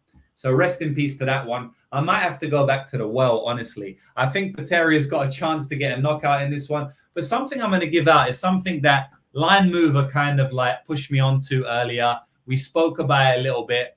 Potieria via submission is 16-1, right? And this Robert guy is not very good. He's fighting Potieria short notice. Potieria is at 185. We don't really know how he's going to come in. Potieria got multiple submissions on his record. And this is the main thing about this fight, that I think means there may be some value on 16-1. So the fight to end inside the distance is minus 850. But I could definitely see there being some grappling in this fight. Like I wouldn't be surprised if it gets into the clinch, if someone shoots a take. Like I wouldn't be surprised, right? The fight to end inside the distance is minus 850, but both guys' submission is plus 1800, plus 1600. So, I mean, that's kind of wide for me. What's the fight end by submission? I don't have it on my screen here, but it's going to be like 600, 700. And I think that might be a good play. 650. I gave it out before, right? I don't remember what fight that was, but I gave out plus 650 on the last one. So I feel like we might cash 2 fight ends by submissions at plus 650 here. So, yeah, man, that's what I'm giving out for the Lambo play. Yeah, man. I mean, it's striker versus striker. But like Potieria coming down to 85, right? He's got good striking. He's got a nice left hand. He's got good, decent striking. He's got good power. But I think at like 205, right? His hand speed is like better than a lot of those guys, right? Striking wise, like he's just got faster hands. Now he's at 85. Honestly, like I know a lot of people are shitting on Brisic. I think his boxing is actually really good. Like he's got very good head movement and his boxing is good. Like if there's anything that he does good, his boxing is good. No doubt about it. Like you watch his tape, he's got good boxing. I think he's got a lot of power. Honestly, he's got, this is the thing with Brisic. You know what's weird? When you look at his career, he had a lot of decisions before, right? Yeah. A lot. And then his last 1, 2, 3, 4, 5 fights, he's got KO1s, right? And to me, the main difference between previously and now is this guy is definitely on the sauce now. Like you watch his old tape, like he had no muscle on his body. All of a sudden, this guy looks like He-Man, and we know a lot of these guys in KSW and Octagon and all these other, they fucking, a lot of them juice to the gills. Like there's no testing. I don't know what's going on. The thing is that I seen that I like he's fought pretty much cans, like Lee Chidwick. Okay, he's a vet, but he's older. I like the knockout he got on Krzysztofic, because Krzysztofic, he's not the best fighter, but he's extremely fucking durable, dude. Like he's tough as nails, that Krzysztofic guy. And man, he put him into the shadow realms with one punch. Like Ihor is there to be hit. Like he likes to trade, he can hurt this guy for sure, this Brisic guy. Ihor's fucking cardio is still a major concern. and he's dropping down to 85. I can't picture this fight like him having better cardio, him dropping down more weight. You know, he's not a small guy. I'm gonna go with KO 2 and 3 on Brisik, man. It's 800 and 1900. He's just more proven to go 3 rounds, to be honest, in the long run. Like, this guy's been way more 3 rounds than Pitoria. Pitoria just feels like he falls off a cliff after like 6-7 minutes, you know. And yeah, man, I think this guy can probably knock him out in 2 and 3 when Pitoria slows down. The one thing I will say, honestly, I truly believe this. I think Pitoria's chin is not bad. Like, I don't think it's bad. If you watch Negumereanu fight, he landed like fucking 10 bombs before he folded him, right? It wasn't like an easy knockout. Like, this guy's not going down. So I don't think his chin is like dust. I just think it's because he gets tired, and it's like once he eats a couple of shots, like almost done, he's done, right? It's the fact that he gasses. So I'm going to go with 2-3 KO on Brisik's side. Pitoria, how could you go wrong? Pitoria KO 1, right? You can't. I don't think you can go wrong. Like, this guy's, you know, he's been knocked out in round 1 already once. But I will say, the guy that knocked him out is a killer. I don't know. People are not going to know Cock Brito, but that guy's a killer. He's got a ton of power. So, I kind of, durability-wise, I kind of lean Brisik too a little bit. So, I don't know. We'll see. I don't even know. Somebody said Joanna got this guy into the UFC. That only makes sense. Like, why is this guy in the UFC at 33 years old? Brisik. I don't know why. What has he done? Don't know, bro. Yeah, it's weird. But people are saying Joanna got him. JJ got him into the UFC. So who knows? She's his manager, someone said. Yeah, so, that makes sense. Yeah. Let's move on to the co-main event. It is in the featherweight division. It is the 17-7 Dan Ige versus the 23-10 Andre Fili. And yeah, this one's mine here. You know what's fucking crazy about this one, James? This is the first time I've ever seen in a fight like this where a guy is like, you know, it's not like even money, right? Ige is about minus 170, 180-ish range. I think he's way more. Obviously, Ige's never been finished. The guy is extremely durable. I do think Fili is durable. I don't think he's like some like guy that just folds. We have seen him hurt. We have seen him drop, but he's still tough. It's not like you can just fold the guy, right? He's a tough guy to get out of there. And Ige is usually like a one-punch type of guy. Like, he got to knock you out with one. Otherwise, usually he doesn't get knockouts like through like accumulation. The fucking split decision on this fight, I've never seen a one this low. It's plus 350. Why the fuck is the split decision on a fight that's lying minus 180 at plus 350 is beyond me. I have no fucking idea, right? It's a weird line, very, very, very low line. And I don't understand why it's so low, especially because the fight is not like minus 300 to get to decision. It's like minus 160 or something. It's not like some crazy number. So I don't know, man. Fili decision at plus 290. He's not finishing. I'm telling you right now, he's not finishing Dan Ige. I already can tell you that much. But I do think he can mix in takedowns. I do think he can be competitive in the striking. The only thing is he needs to not get clipped, right? Obviously, he cannot get clipped here because Ige throws hard. But he's the longer guy. I think he can mix in wrestling because Ige can get taken down. Like, can he hold Ige down? Maybe not. But if the competitive striking is there and he can mix in takedowns, I think he can win rounds. So plus 290.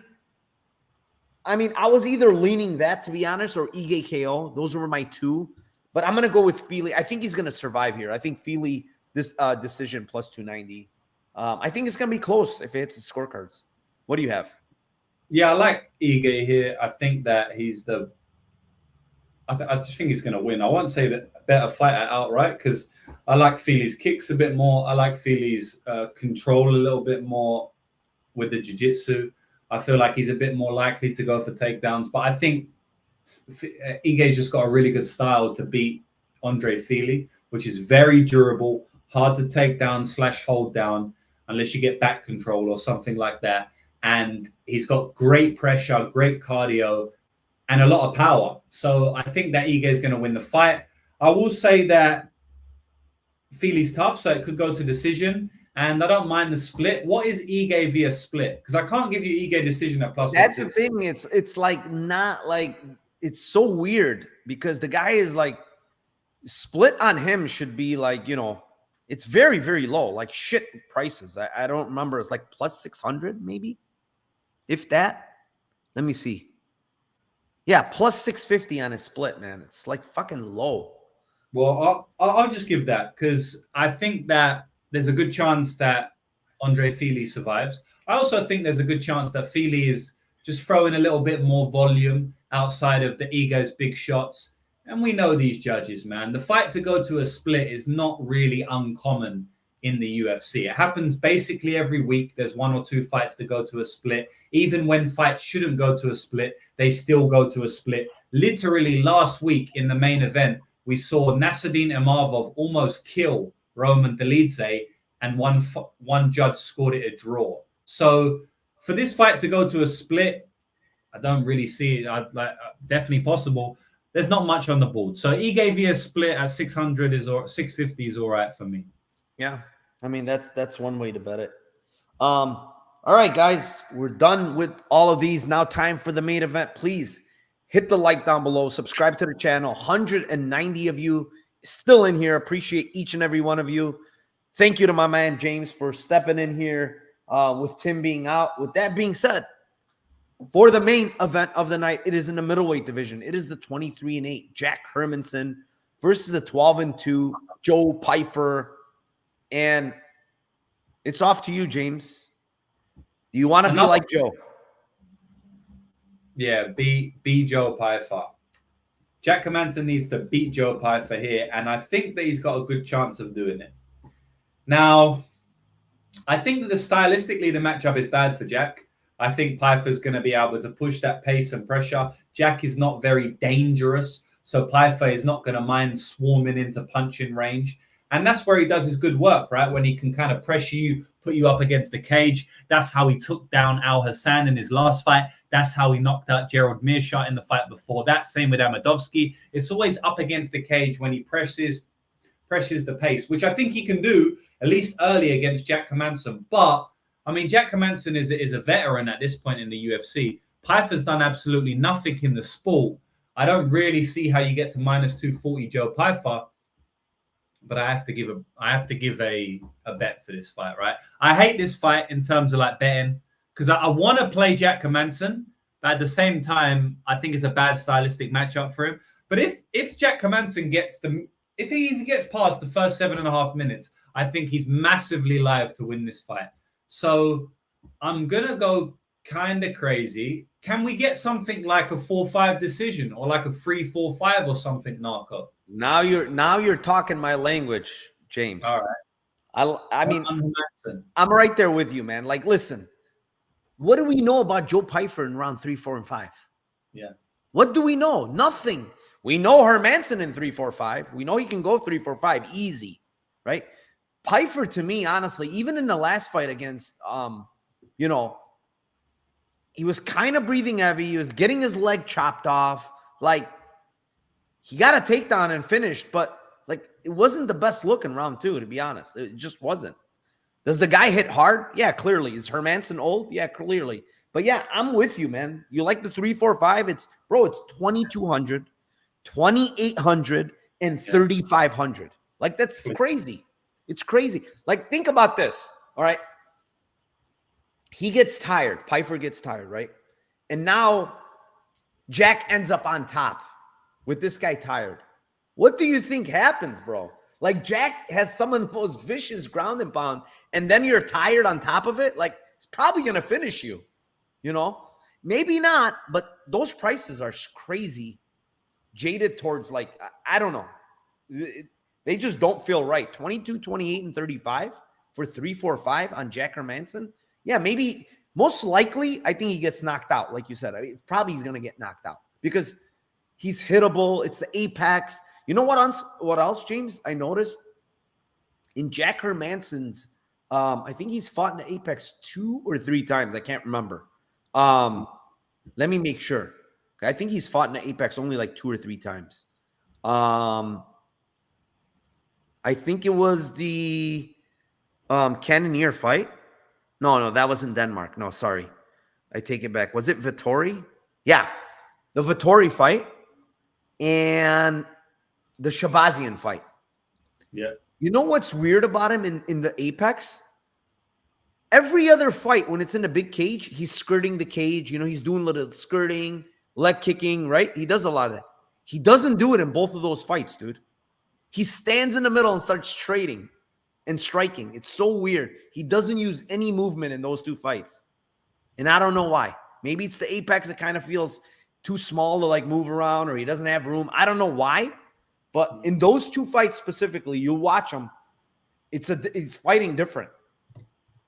And maybe it's the stylistics of his opponents, but I mean, why would you stand in front of Edmund Shabazian in round 1, you know, and like when he's most dangerous, right? But it was weird. Yeah, that sounds weird. I'll have to go back and watch them. I need to watch them, compare it to his other fights, and like fully into it. So you'll see him in a lot of his fights. He likes circling, kicking, you know, that's his game, but not in those 2 for whatever reason. Maybe it's the apex, maybe it's not, maybe it's coincidence. But if that's the case here, like he's probably fucked. Like if he doesn't try to avoid him for a little bit, he's probably gonna get, you know, killed.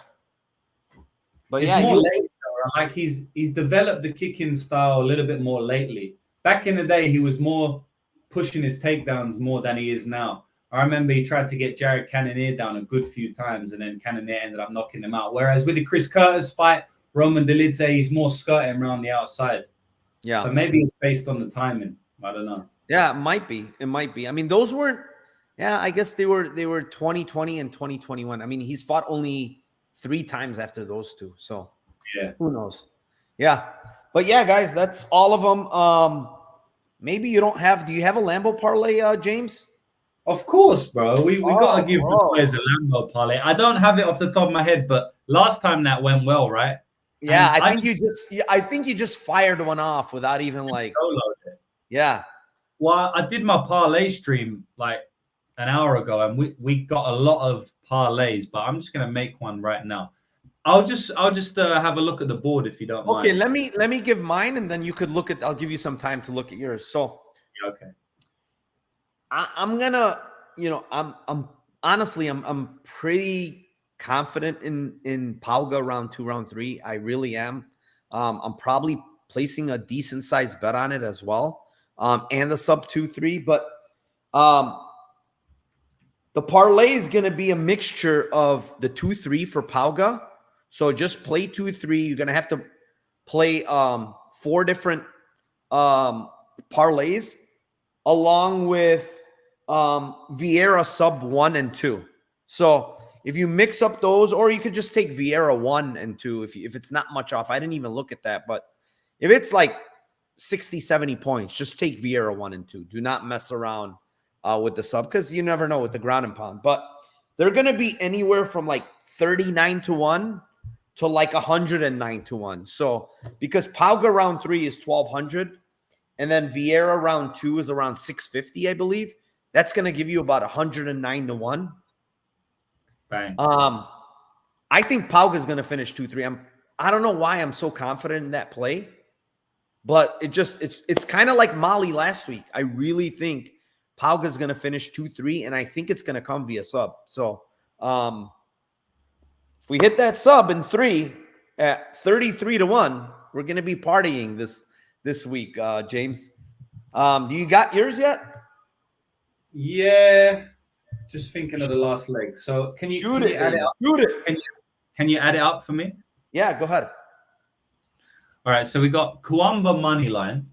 What is that? He's plus 165. Okay. And then we got Devin Clark inside the distance. What is it? At plus 210. Okay. And then we're going to add the big one. Yep. which I'm just looking at right now. Mm-hmm. I think we'll go for Fernie Garcia in round 3. Woo! 2,200? You animal. Is that what it is? Yeah. Bro, are you an animal or what? You know what that comes out to? Let's go. 1,879 to 1. I mean, if you hit that one, brother, it's party time for sure, because That's I'm going to game fucking over. play that just because you gave it.